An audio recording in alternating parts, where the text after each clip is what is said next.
ఒక app release చేయబోతుంది. రాష్ట్రంలో ఎక్కడైనా కానీ ఎవరికైనా కానీ ఏ అధికారితో అయినా కానీ హరాస్మెంట్కి ఎవడైనా లోన్ అయితే ఆ యాప్ లేకపోయి యాప్ అడిగే క్వశ్చన్, నీకు ఏ రకంగా అన్యాయం జరిగింది అని. ఫలాని అధికారి నన్ను ఫలాని రకంగా ఫలాని వాడి ఇన్ఫ్లుయెన్స్లో నన్ను అన్యాయంగా నా మీద కేసు పెట్టి నన్ను చిత్రహింస పెట్టినాడు అని చెప్పి ఎవడైనా కూడా యాప్ ద్వారా ఆ అధికారి పేరు దగ్గర నుంచి ఆయనకు జరిగిన ఏ పరిస్థితుల్లో ఆయన ఏ రకంగా ఇబ్బంది పడ్డాడు అనేది ఆయన చెప్పచ్చు. ఆయన దగ్గర ఏదైనా ఆధారాలు ఉంటే ఆ ఆధారాలు కూడా ఆయన అప్లోడ్ చేసే ఫెసిలిటీ కూడా కల్పిస్తూ ఉన్నాం.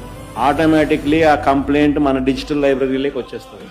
రేపొద్దున మనం ముఖ్యమంత్రి అయిన తర్వాత ఆ డిజిటల్ లైబ్రరీ మనం ఓపెన్ చేస్తాం. అది ఓపెన్ చేసి ఎవడెవడైతే మన కార్యకర్తలను అన్యాయం చేసిన వాళ్ళందరినీ కూడా చట్టం ముందర ఏ రకంగా నిలబెట్టానో ఆ రకంగా నిలబెట్టించి అందరినీ కూడా సినిమా చూపించే కార్యక్రమం ఉంటుంది. వాళ్ళు చేసినవన్నీ కూడా వడ్డీతో సహా ఏదైతే నువ్వు ఎత్తుతున్నావో అదే పండుతుంది. ఇక్కడ కూడా మనం అన్యాయం చేయడం లేదు.